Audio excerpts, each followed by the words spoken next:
Hey folks, I'm just going to look up the stream so I can find this. Hope everybody's well.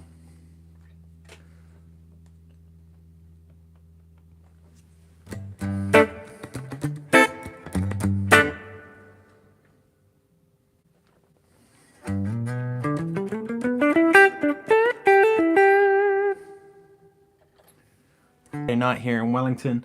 It's currently 8:45 p.m. and I just thought, why not just jump on here and do a quick live and kind of talk about some stuff and play some music. So I have a glass of red wine. If you do not have a glass of something, join me. If it's early in the morning and it's not red wine time for you, then just grab a glass of coffee, because coffee is great too. Alright, let me see if I can find this thing.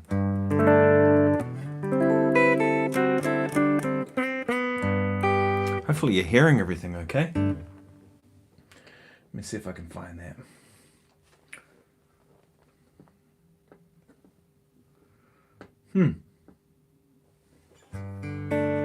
Let me know if you're hearing everything okay. Should be able to hear the guitar, and I'll change the distortion. Back. Where is the video? Why has it not come up? Should be here. I should be able to see this. Oh, there we go.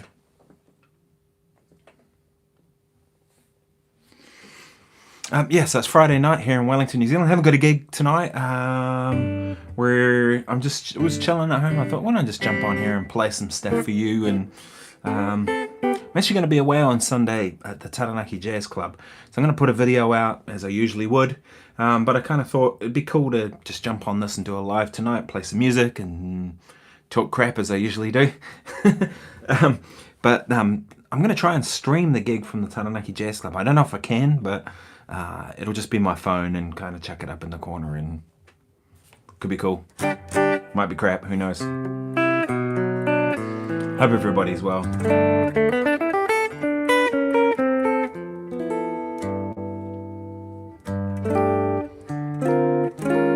You hearing everything okay?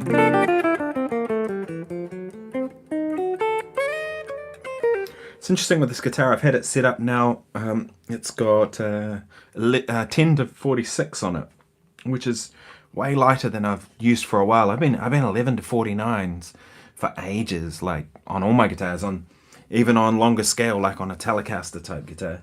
11 to 49s. And I'm just used to that, but I thought with this guitar, because it's got a tremolo, and I've used the tremolo quite a bit, I'll just try 10s to start with, because I don't know if it came with 10s or 9s. I thought let's just start there, and actually I'm finding it actually feels really good. The thing I have done though is the action's a bit higher than I'd normally go, right? I find that I usually like a quite low action, but this is probably about 2 millimeters. Yeah, at least. I mean, if I take a pick, which is 1.14, slide that under there, there's still quite a bit of gap. So I reckon it's at least 2 millimeters, maybe more. Add to that a fret that's about 1 millimeter at least, right? Because these are massive frets. Actually quite a far way off the fretboard.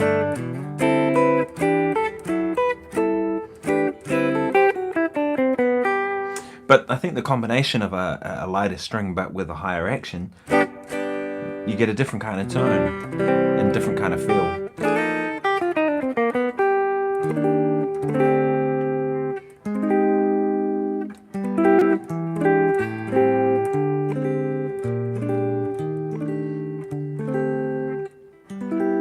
Quite like that exercise. It's quite a fun one to do. Do you guys ever do that?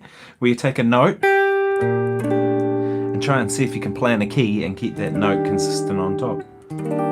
So I might go from that, E flat major 7 flat 5 or sharp 11, and then did E flat major 7 like that, right? Or maybe even A flat.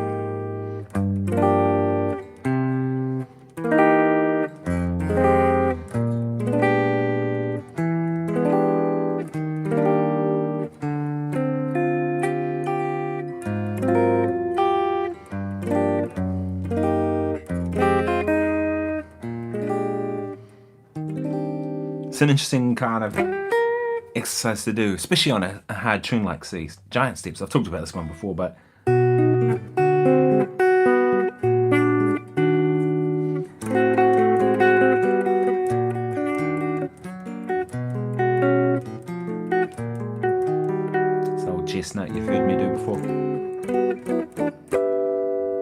so on and so on, right? It's kind of an interesting way of developing your playing. I'm going to start with, this is a track I found before. Where's my playlist? I usually make a playlist for the stuff. I'll link it below. It's quite fun to have a playlist and sort of tunes that I'm going to do. Here we go. So do let me know if you're hearing everything okay. And cheers, everybody. I hope everyone's well. To health and good music. I don't know which red wine this is. It's one, I bought it a few times, and it's decent. I'm definitely no red knob fender twin. I'm definitely no red wine snob. I know people that are. Totally cool. I like wine that's not too full on. Anyway, hopefully you hear this.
So that was Mercy, Mercy, Mercy, the Joe Zawinul tune.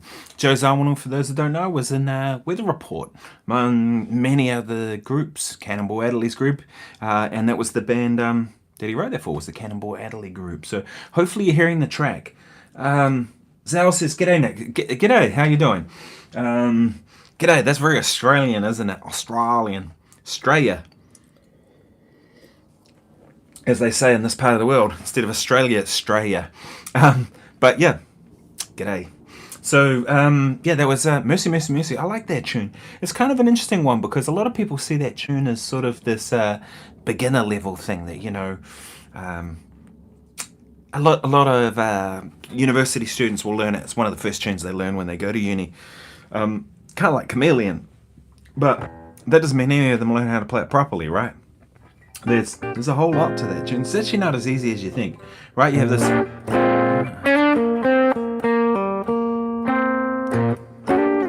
right B flat to E flat thing, right? And then it's like this pedal thing, B flat, E flat over B flat, and then B flat 7.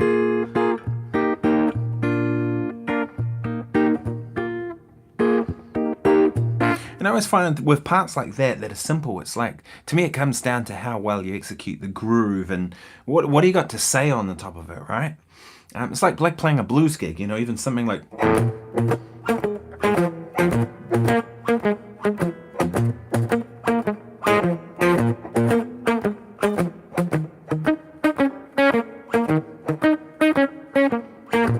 people play those sort of grooves and they rush the beats and or they drag their ass off or they're kind of all over the place and then they kind of go, oh, blues is easy, and you go, oh yeah, easy because I hear you playing it, right?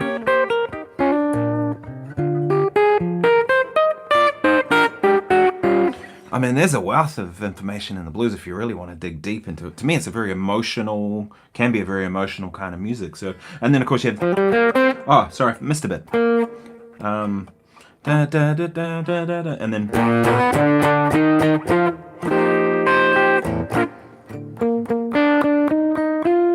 right, which would essentially be the third section of the song. And the fourth section is C minor, D minor, then G minor, F G minor, right, and then back to B flat, right? So there's a little bit to it. It's not as straightforward as I think a lot of people think, right? I thought I'd show you all this. So, kind of messing around with my Telecaster earlier. I never liked the pickup that I had in here. I had a pickup lying around which was a Seymour Duncan JB. 16K. I know, really hot. So when you went from the neck pickup that sounded a certain way, it just kind of obliterated the neck pickup. I'm just going to tune it because I can't stand out of tune guitar.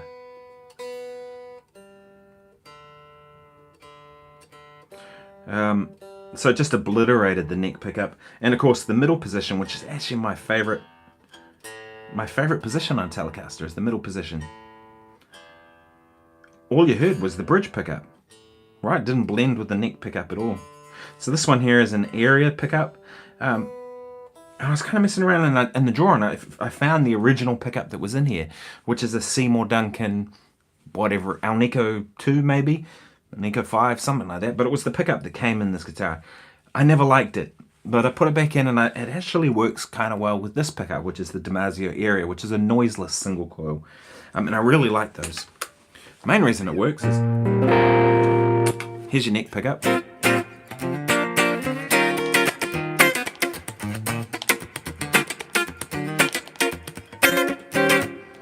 Here's your bridge.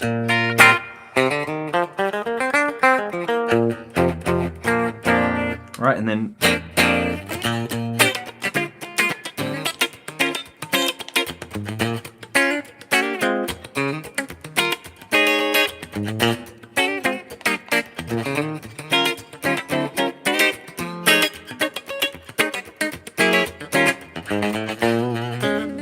so it's really good, a really good funk setting, and you can always darken it up a little bit, like.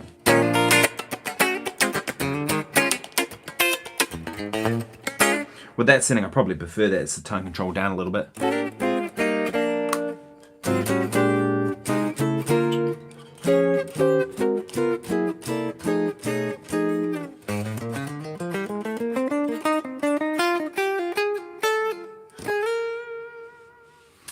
So yeah, so I went back to the pickup that came in it. Funny, isn't it, how these things kind of go around in full circle. This guitar, no doubt you've seen that. That was my daughter Mia's hand when she was 4.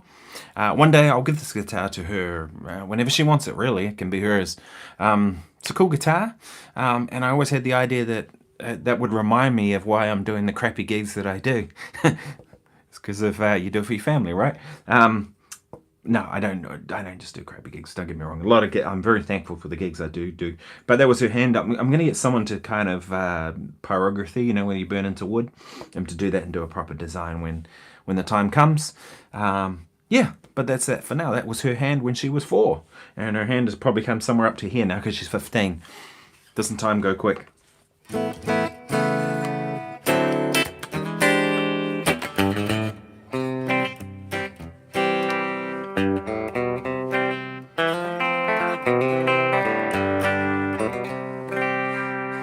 So it does that country thing, like it does what a Telecaster does really well. You can always make it darker with the tone control, but not having that brightness.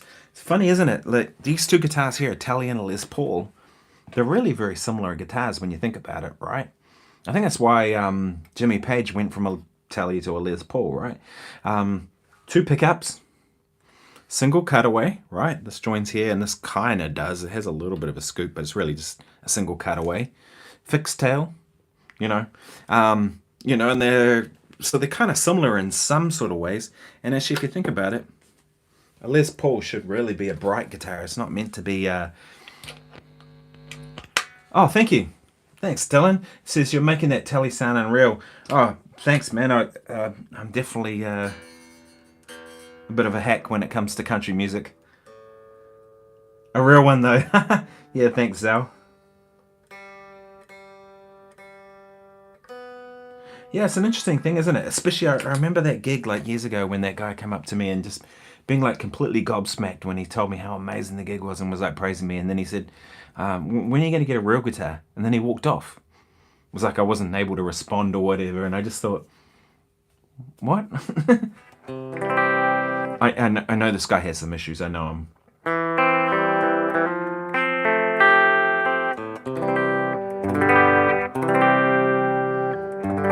Pretty bright, isn't it? I tend to find single coils, I love the neck pickup. Humbuckers, bridge pickup. That's where I'll kind of live there.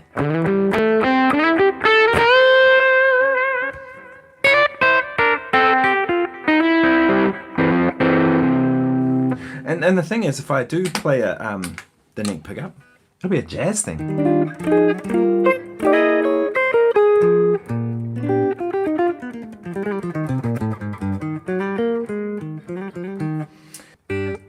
It's funny, isn't it? You know. I've had it actually many times. You know, it's a funny thing. Guitar players are funny like that. Like we kind of get caught up with brands, don't we? Right?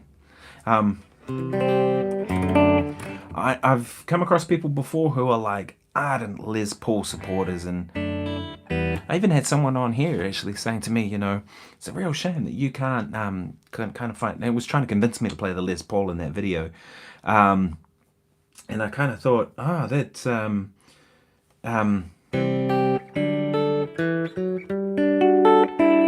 it's kind of convinced me to play the Les Paul, like you know, because he obviously was a Les Paul player, whoever it was. And I remember thinking, well, you play whatever you want, man. Play whatever I want, you know. It's down to the spirit of each individual guitar. I couldn't agree more. I think that's you're on the money with that, Zal.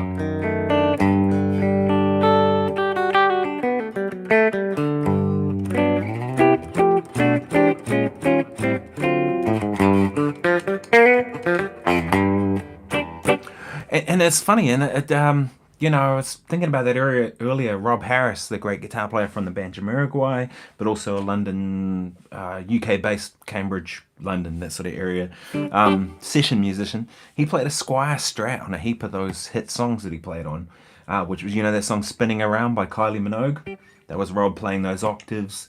Legend, a huge influence on me. He doesn't even know how much of an influence he is on me. You know, often when I do sessions, I think, what would Rob do here? You know, or Adam Goldsmith or people like that who I really dig. Some really great players in the UK. Rob Luft, another guitar player I really dig. Jazz guitar player. Nigel Price. Jim Mullen. Do you guys know Jim Mullen? Jim's one of the baddest dudes I've ever heard anywhere, period. The topping guitars wear different woods, and generally the luthier's vibe will be imbued in each piece. Yeah, that is definitely true. That is definitely true, right? And I guess that maybe that's where the whole thing about, you know, some people thinking, what have I done? Oh, hadn't plugged it in properly. I remember doing a gig with someone, and I won't mention his name, but very famous New Zealand songwriter.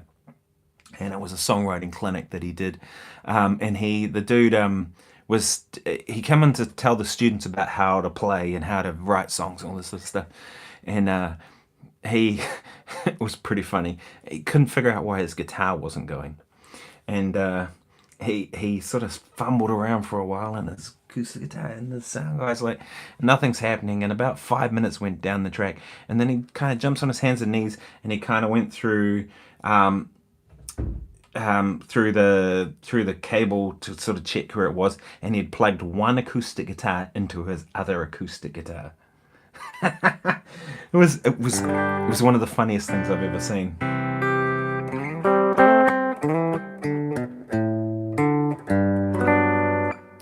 Yeah, I get what you mean, Duncan. You were saying the guy that said that to me. Yeah, he was a guy in Wellington here. Who said that to me, and it was just a bizarre comment, you know. As I said, I know he has some issues. I believe the guy said it some years ago. He had a drinking problem, and he used to buy guitars because it would stop him spending money on drink. This is what I'd been told. So, you know, there was no hard feelings. I mean, believe me, there's no hard feelings about anything anyone ever says, you know.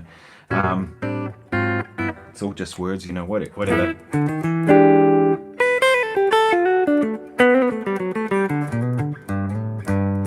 I'll play another tune, eh? So that was Mercy, Mercy, Mercy. I played you before. So Zal says, I made that comment in his chat the other day and it triggered. No, you didn't. No, you didn't. It wasn't based on yours, Zal. Believe me. As I said, I've had that a few times. You may have been the person. You may have said that on the Les Paul one, but it's something I've heard a lot. That's why I addressed it. No, the guy in Wellington was he had his whatever. It's all good. I'm gonna play Red Clay. This is the really great tune by Freddie Hubbard. This is actually a cool track. This backing track I found. I don't know who made it. Orestes guitar. Cool track. I like it. Right. Hopefully this isn't gonna blow out the volume. Oh yeah, I love Robin Ford's telly. I've been watching a lot of Robin Ford lately again. I don't know why. If you just join me, then please like the video too, because all that sort of stuff helps. Yeah, I've been watching, and cheers everybody. Friday night in Wellington. Hopefully it's a good time wherever you are. I didn't have a gig tonight, so I was just chilling, so I thought I'd jump on and do a quick live stream. I've been watching a bit of Robin Ford lately. I really dig his playing. You know, he's always been a big influence on me, and I really like that PRS. Yeah, the Ford's PRS smokes sound-wise. Yeah, I think I like the PRS, but I like him playing the telly too, because the thing I like when he plays the telly is he plays differently on the telly. It sounds different, but he approaches the instrument differently. To me, the telly isn't really the Robin Ford sound. It's more humbucker sound, like what I think of, like Talk to Your Daughter, that album. I think of that album that, to me, was like a humbucker sound. I think he might have been using his Fender signature guitar at the time, or something similar. When he came to New Zealand and I got to interview him and hang out with him for a little bit, he was using a Les Paul. I think it was a 57 Les Paul that... I keep turning down the wrong volume on this guitar too, by the way. That's the bridge pickup and that's the neck pickup. And I'm so used to it being the other way around. I'll get used to this. But he had a 57 Les Paul with him then, and he'd had it routed for humbuckers. I know some people would think that's sacrilege, right? But he had bought some original paths to put in it, and he said that's as close as he felt he was ever going to get to an actual 59 Les Paul, which I totally get. I mean, who can afford a 59 Les Paul? They're ridiculous. It's like dentists and blues rock lawyers and those kind of guys, which is totally cool, but none of the players can. So that was his way: get a 57, route it for humbuckers, and put it in it. Because he's a player, right? That's like the collectability of it wasn't really where he was looking at. He just carried it on the plane in a gig bag, which I was like, really?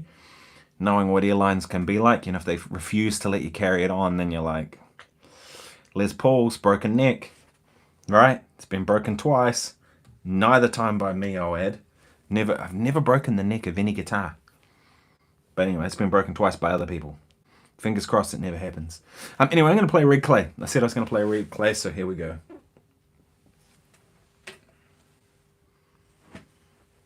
Is it playing? Hopefully you can hear the backing tracks. Do let me know if you're not. Because I had a live stream once, or a couple of them actually now, at least two, where the backing tracks weren't coming through. And the second time it happened, I asked someone, I said, hey, is the backing track coming through? And people said, yeah, loud and clear. And it wasn't. I think that might need a bit more volume.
Okay, so that was Red Clay.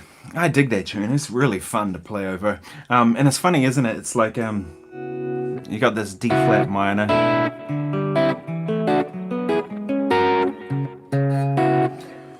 Robin Ford's Zhao says Robin Ford's Telly is a good example. It is.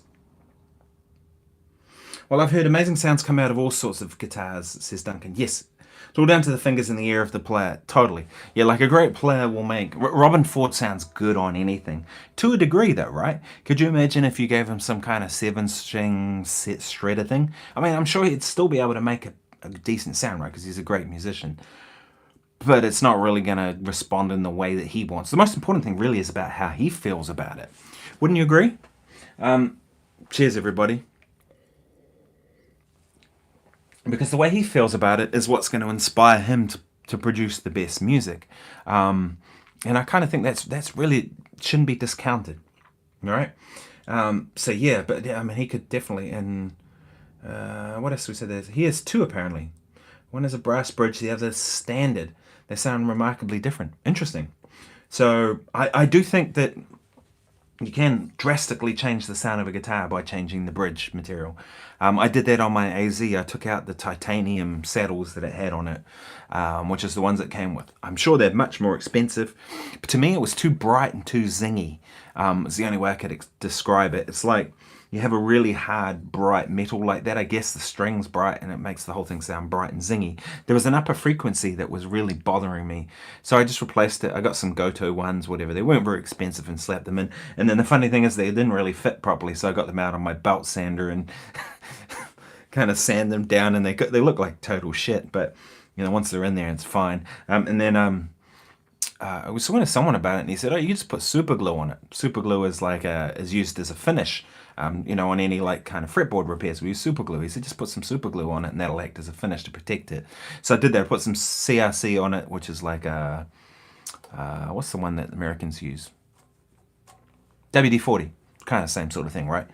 Put some of that on it first, and that kind of stabilized what, because it was starting to rust. Because you know your hands sweat, and then just a little bit of super glue on each one, and that actually worked really well. So it loud guitar, isn't it? The other thing I've noticed about this guitar too, can you hear the springs? Especially that note.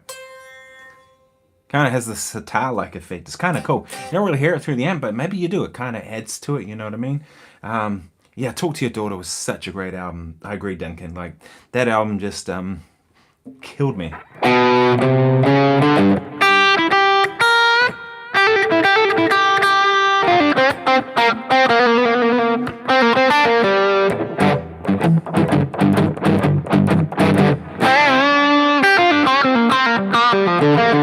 You know, I mean, I remember transcribing that whole solo, and it just, the way he kind of took that solo and kind of lifted, ridiculous.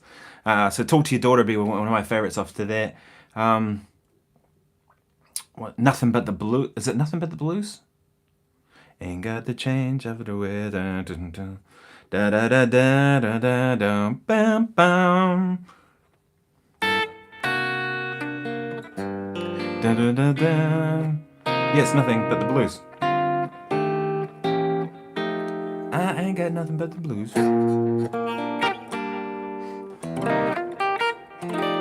Da da da da da.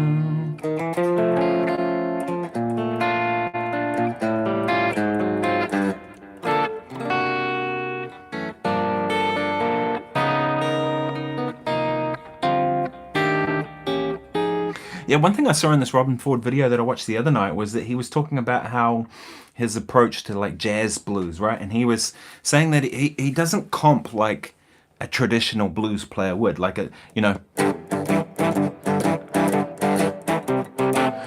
those sort of things. He said he typically doesn't do that. He's more likely to do something like, still blues, but he's kind of comping more like a jazz player might comp. And I thought that was interesting, you know, because, and I totally agree, like that's what I see, one of the things I see with him is when he comps, and that guy has badass rhythm too. I don't know if you guys have checked out any of his rhythm playing. There's a Chris Kane album that Robin Ford actually played rhythm guitar on, because Robin Ford was a huge Chris Kane fan, as we all are. If you don't know who Chris Kane is, you should go and listen to him. He's one of the greatest blues guitar players on the planet, period. And a hell of a singer. Sounds a lot like B.B. King, you know. But anyway, Robin Ford liked him so much he wanted to play rhythm guitar on one of his albums, and the rhythm guitar playing sounds killer. You know, he just plays right in the pocket. Speaking of which, did you all see that Freddie Washington interview on Vertex that came out on Mason's channel, Mason Marienthal, Vertex Effects? He'd interviewed Freddie Washington, the great Oakland-based, San Francisco-based session bass player. I met Freddie when he came to New Zealand. He was here with Steely Dan, and I got to meet John Harrington, the guitar player, and we hung out with John for a couple of hours, which was super cool. John, because I'd actually toured with the trombone player. What was his name? I can see his face right now. Oh, go. He's one of the greatest trombone players in the world. Steely Dan. Jim Pugh. Jim Pugh was playing trombone with Steely Dan. So I toured with Jim Pugh. And so he kind of organised to get together with John Harrington. So I got to meet him and hang out with him, which was super cool. And I got to hang out for a moment or two with Freddie Washington, the great bass player. I love some of that stuff he played on. I mean, Sweet Love is just Anita Baker. That's a killer tune. But I was watching him play and I was thinking, everything I've ever heard of Freddie Washington, I don't think I've ever heard him rush a beat. Ever. He never ever rushes the beat. It's always like exactly on it, where it should be, like always. And I thought, gee, I wonder if he's ever rushed a beat in his life. Crazy, isn't it? So anyway, that was Red Clay. Don't know why I'm feeling in a telly mood. Maybe it's because the telly's I finally got a pickup in there that I think's okay. Still not crazy about the pickup. It's the...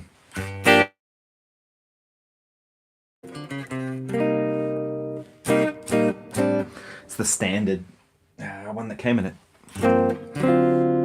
which is a Seymour Duncan.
Hope that's not clipping. It's just something cool about tremolo, isn't there? Makes everything sound better. Plain, boring, fine. Yeah. I love tremolo. It's probably my favourite effect. I think it's probably one of my favourite effects, mostly because, yeah, Joel says, I hope that's a real telly.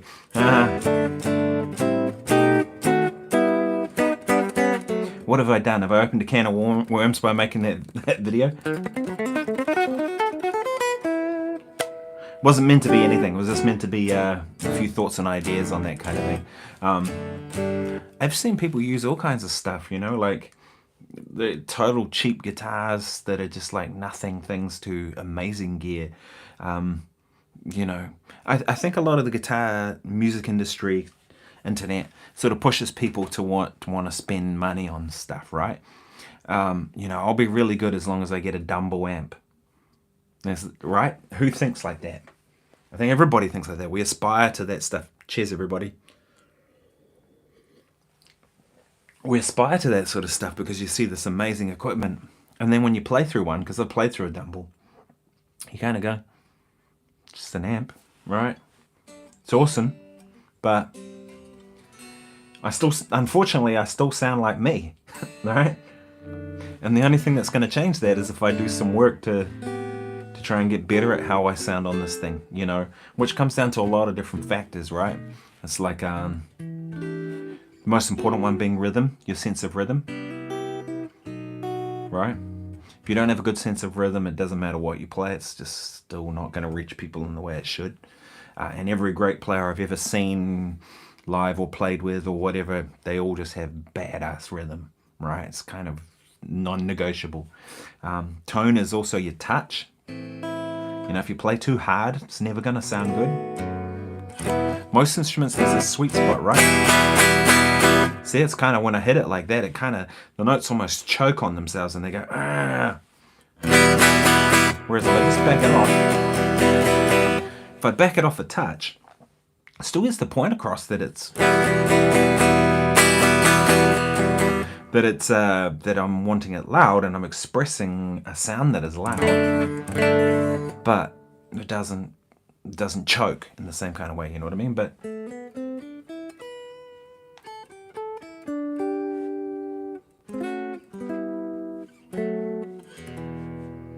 you play soft like that and you get a whole different flavor, doesn't it? Right? I think it's one of the things I love about Julian Lage's playing. Is anyone else here a Julian Lage fan? I'm a huge Julian Lage fan. He's one of my favorite guitar players. And the thing I love about him is I just hear someone who kind of speaks through the instrument. You know, when I hear him play, I don't hear, it's not really predictable. It's like, what's he going to do? And it goes here and it goes there and it goes everywhere. I hear a very expressive player, very dynamic player. You know, he uses lots of dynamics. One phrase will be super light and the next will be really loud. He's not really a chopsy, flashy player, although he does have a lot of chops. But I would describe him as a tasteful player. He plays the right thing at the right time, more often than not.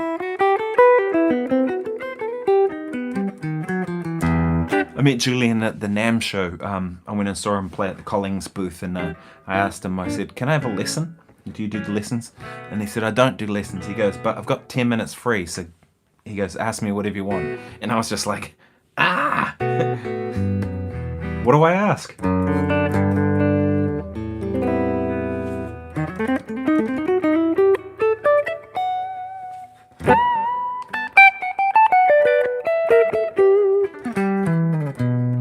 And yeah, it was funny because he said, so I asked him a few questions, you know. I was kind of put on the spot, so I kind of didn't really know what to do. And then I said to him, he said, I'm playing down at the Collings booth again at 3 o'clock this afternoon. It was like a couple of hours away. So like, yeah, cool. So I went and hung out with my friend Bruce Foreman. And if you guys know Bruce Foreman, he's one of the most badass jazz guitar players on the planet. And I said to Bruce, I said, I'm going to go down and hear Julian play. And he goes, oh, awesome, I'll come.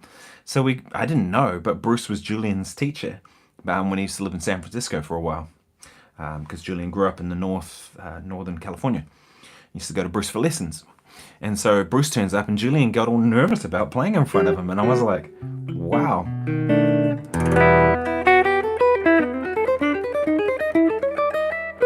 Yeah, I love Day and Age. It's a great tune, isn't it, Sam? Yeah.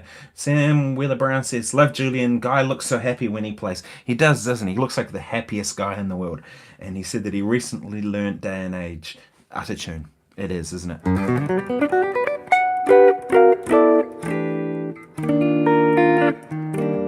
I've actually thought about doing a recording version of Misty. It's a tune I've played a lot, but I don't think I've actually recorded it for my YouTube channel. And I have that old Gibson, the old L4 that I recorded the other day. And I kind of wished the E string had slipped a little bit and I tuned it a little bit, but still was slightly under, and it bugs me the whole time I watch that version of All Blues, but obviously it didn't bug other people, which is good. Or maybe I'm just got a sensitive ear to that. But I thought about it. I thought I'd actually like to do a version of Misty on that guitar. I reckon would be real pretty. You know, with that arch top. I've got a microphone just here, so the combination of the microphone plus the pickup I think was a good one. And Misty's such a beautiful tune. Or God Bless the Child was another one I thought about.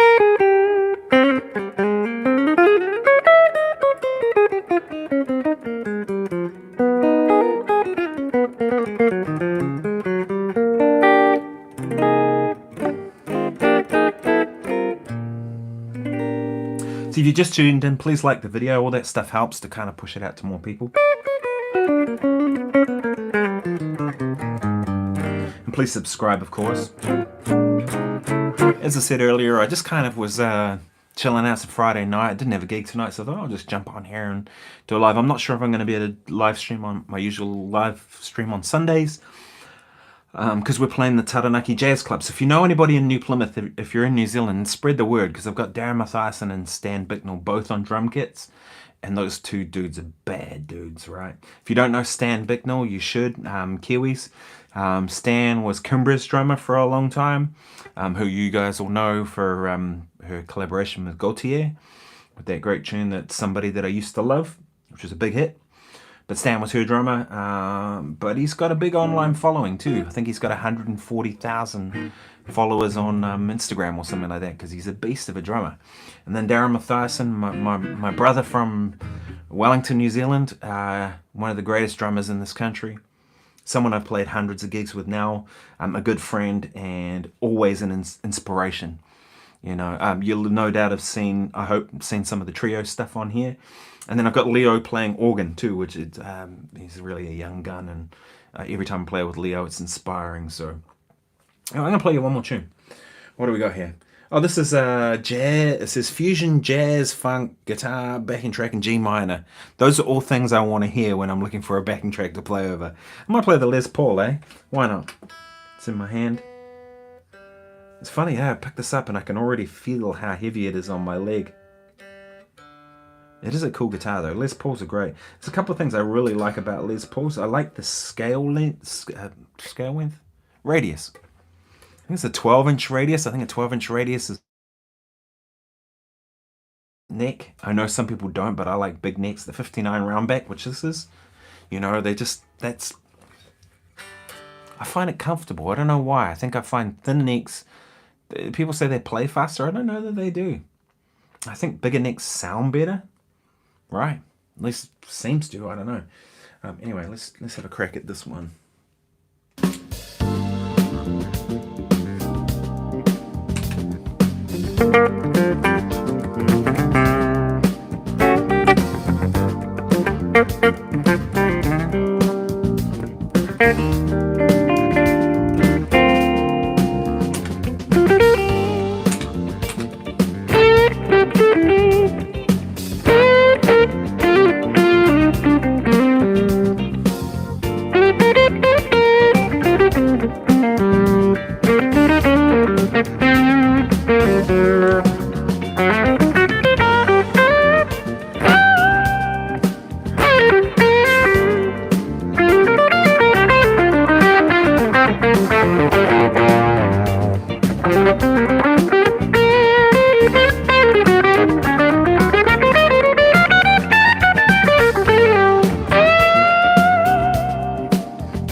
So as I said, that was jazz, fusion / jazz funk guitar backing track in G minor. All words I like to hear on a track. Interesting playing the Les Paul. All these guitars feel so different, you know, and they make you play a different kind of way. So Sam says, have you played in a trio setting much? Yes, heaps. Love to hear your thoughts on being the only guitarist in a band and how to approach it. To be honest, most gigs I do, I'm the only guitarist in the band, even if it's like, you know, a 6, 7, 8-piece band or a 20-piece band or an orchestra, like 94-piece orchestra. I'm usually the only guitarist. So there's a lot of things I have to do in that. But a trio is a unique kind of setting. So yeah, absolutely can talk about it. So you said leaving space, not overplaying, maybe a future video idea. Yeah, I could cover it in a video. I'll just talk about it now too a bit if you like. Let's get the tuner going. I can't stand out of tune guitars. And it's kind of cold at the moment. I had the heater on, but obviously I can't be running it while I'm playing because it's a fan heater. You'd hear it all over this video. So trio, right? A couple of different types of trios. I do a lot of organ trio stuff, but I also do stuff with bass drums. Bass drums and guitar. First thing I would say is make sure that you don't feel you have to do anything more than than what's needed, right? A lot of times I think people think I have to play a whole lot of chords or I have to voice, do all this sort of stuff. You don't. Sometimes the best thing in music could just be the simplest, you know.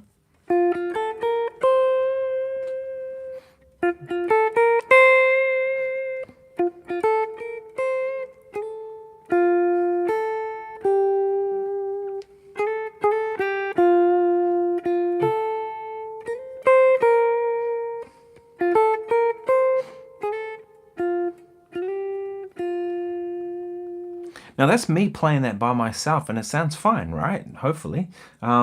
It's just, it can kind of live on its own, right? So if you were to add bass to that and the bass player's going, dun, dun, dun, dun,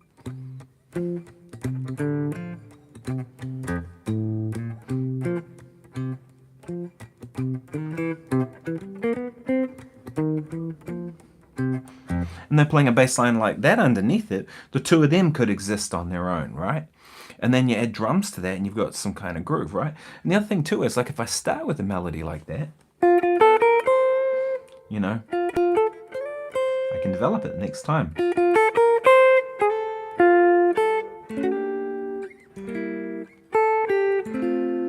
And there I just put in 3 chords. And that might be all it needs, right?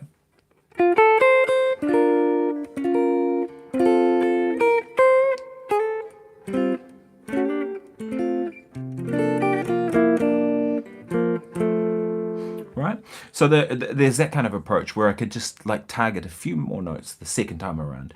But a big thing I do a lot of times when I'm playing a trio is I comp on the middle 2 strings, so the D and the G string.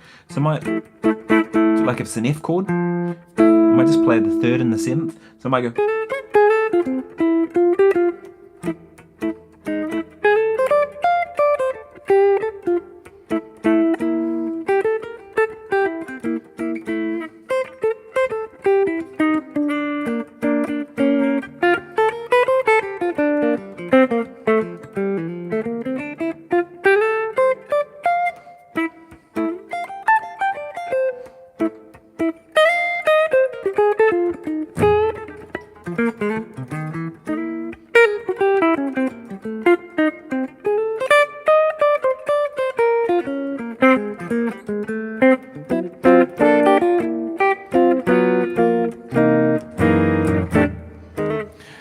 When I do play bigger, fuller chords like that, it's like the point of playing them is to like give more punctuation to what's going on, right?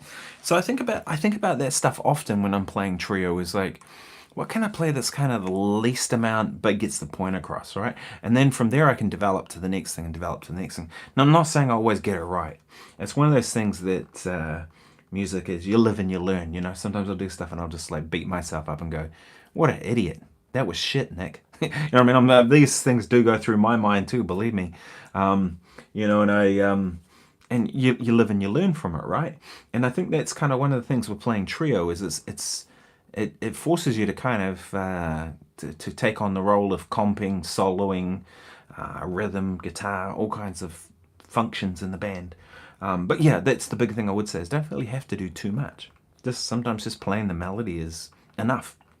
And then other times it might want more. And the big thing I would say with any kind of improvised music is the more prepared you are, the better. So if you're going to play a tune like Oh When the Saints, make sure you really know it. You know what I mean? Like play it in a couple of keys, like I talked about that in that video the other day, right? If you play stuff in a couple of keys, then you get to know it on a deeper level, right? If you play it chord melody, where are we? Oh, yeah.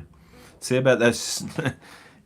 That's the bridge pickup one, that's the neck pickup one. It gets me, it's still getting me.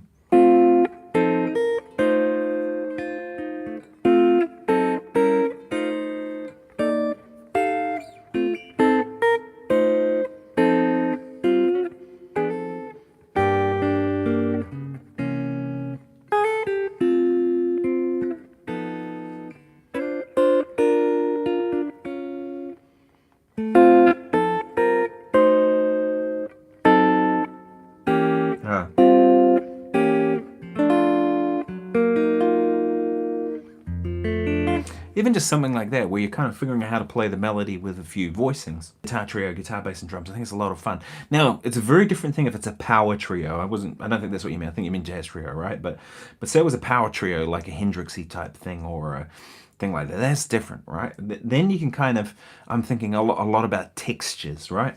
You know, maybe I have a sound like...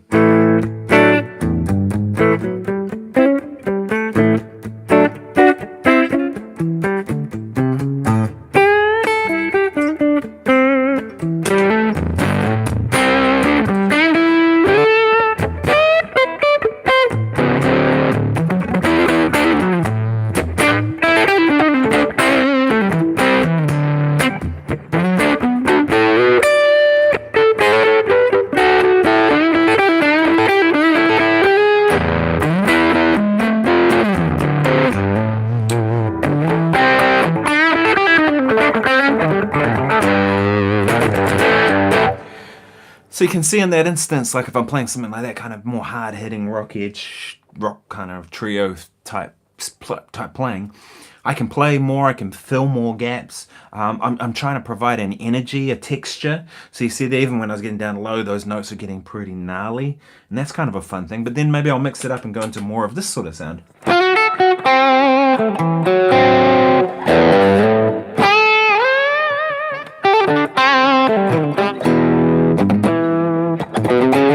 More mid-range forward and more less overdrive, and so I'm using those textures to sort of shape the music. So that's kind of how I approach those things.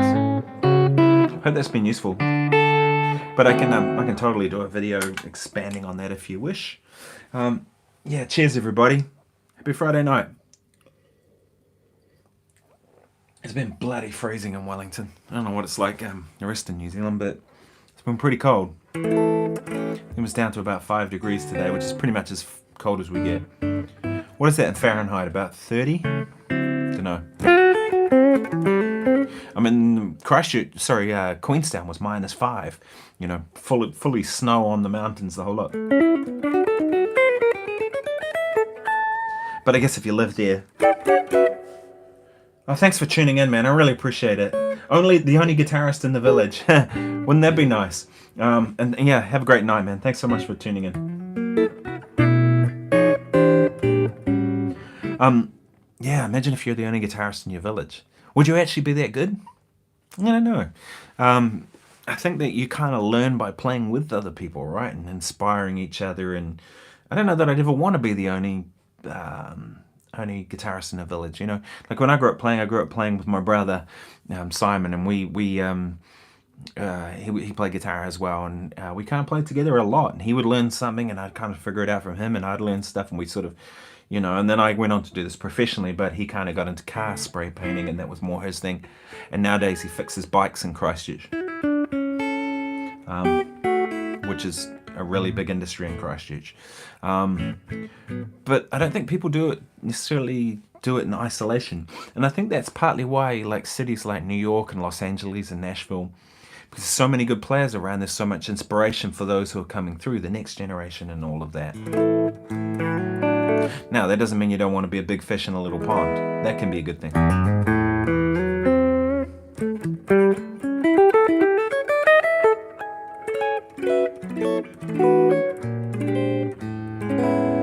I'm super happy with the sound of this guitar, I gotta say.